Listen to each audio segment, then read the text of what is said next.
All right, let's talk about the five wisdoms, a concept from the book Zazen. It's basically a Buddhist roadmap for understanding reality, and it all comes down to one really important question. Are you absolutely sure that what you're seeing is actually there? Let's get into it.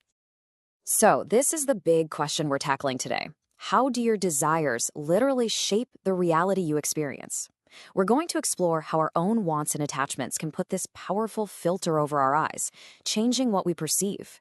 And more importantly, how true wisdom is all about finally taking that filter off. In Buddhism, wisdom isn't something you just get. It's not a single destination. It's more like a ladder. Each rung you climb represents a whole new level of spiritual attainment, what they call the five vehicles. And with every single step up, your view of reality gets clearer, deeper, and way more profound. Okay, so let's actually map out this ladder. We're going to touch on all the rungs, but we are really going to zoom in on one in particular. It's a type of wisdom that reveals something absolutely incredible about perception itself. And honestly, it might just change how you think about the world you see every day. So here they are, the five wisdoms, our ladder of perception.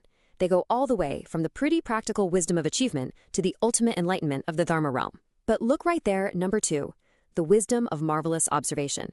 That's our focus today. And to really get why it's so important, we just need to quickly look at the others to get some context. So, a super quick overview. Achievement is all about succeeding in the world by being a good person and understanding cause and effect. Simple enough. Equality? That's the wisdom of an arhat, a highly enlightened being who sees everything without attachment. Then you've got the great perfect mirror wisdom, which is about seeing the world in total harmony. And finally, the fifth one, that's the ultimate wisdom of a Buddha, a being who is literally one with all of reality. Okay, now that we've got the lay of the land, let's see how this all connects in a really amazing way. To really, truly understand this wisdom of marvelous observation, we need a story. And this isn't just any story. This is a true story from the famous Haeinsa Temple in South Korea. And it perfectly illustrates what happens when our perception of the world smacks right into what's actually there. So our story starts with a monk who has an accident. He falls out of a chestnut tree. In this kind of daze, his spirit just gets up and starts walking back to his childhood home. But when he tries to say hi to his sister, she just shivers and gets sick. And then his own mother starts throwing rice at him, yelling, "Go away, wild ghost." Can you even imagine that? The sorrow of being rejected by your own family? Feeling totally dejected, he decides to go back to his real home, the temple. But on the path, he runs into this beautiful woman who stops him and insists that he has to marry her. This is his first test. Now, he's flustered, for sure, but his vows are strong. He just thinks to himself, I'm already an ordained monk. How can I possibly marry a woman? And so he refuses her. He stays true to his path. He keeps walking, but it's not long before another temptation shows up. He smells this incredible aroma of roasted deer meat. A group of hunters see him and call him over, offering him some. He's hungry, and the offer is just so tempting. But again, his training just kicks in. He remembers his vow not to eat the meat of other beings, and he thinks, how could I break this precept? So he refuses the food and keeps going. Okay, so his final temptation. He comes across a group of young men and women by a river, just having the best time singing and dancing.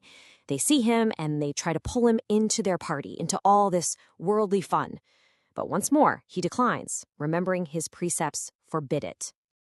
At last, he makes it back to Haeinsa Temple. But something's wrong. He sees all his fellow monks gathered in the Nirvana Hall, and they're chanting sutras over a dead body. He thinks to himself, wow, life is so unpredictable.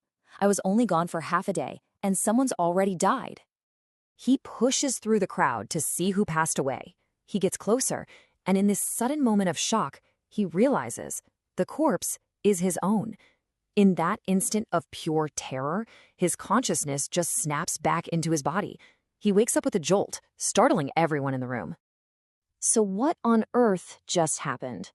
Well, once he recovered, the monk actually went back to retrace his steps. And what he discovered is the entire point of this story. Everything he saw on that journey was a complete illusion. Get this, that beautiful woman who wanted to marry him? He found a large snake coiling around its eggs. and the delicious roasted deer meat, it was a massive, buzzing wasp nest. And that joyful group of people singing and dancing, it was nothing but a bunch of croaking golden frogs. His mind had created an entire world of illusions, all based on his deepest attachments. And here is the absolutely crucial point. If he had given in to his desire for the woman, he would have been reborn as a snake. If he'd eaten the meat, he would have been reborn as a wasp. You see, his own latent attachments were creating a reality that was perfectly tailored to tempt him, a reality that could have trapped him in a lower realm of rebirth. This whole experience brings us right back to that second rung on our ladder, the wisdom of marvelous observation. The monk's ability to resist the pull of his attachments, even when he had no idea what was really going on, is what saved him from a terrible fate. So what exactly is this wisdom? Well, it's something you gain in a very, very deep state of meditation called the fourth dhyana. It is the power to finally see the world as it is, not as your habits, your desires, and your attachments want you to see it. Let's just break it down. With attachment, in this case, some hidden lust, a snake looks like a beautiful woman, but without that attachment, a snake is just a snake. With the habit of eating meat, a wasp nest can seem like a delicious meal. Without it, a wasp nest is just a wasp nest. This wisdom literally removes the filter of our desires. So when you boil it all down, the takeaways are pretty clear. Our own minds, our own desires, they build powerful illusions that can totally deceive us. Real wisdom is the ability to see reality without those filters. And this wisdom of marvelous observation, which you get through deep practice, is the tool that lets a person finally see the world as it truly is. As the source text puts it so powerfully, those who reach the fourth jhana attain true wisdom and see the world as it truly is. They're just not fooled anymore by the projections of their own minds. And that really leaves us with one final thought to ponder. If you could strip away all of your own desires, your habits, and your attachments, what would you see? What does the world really look like?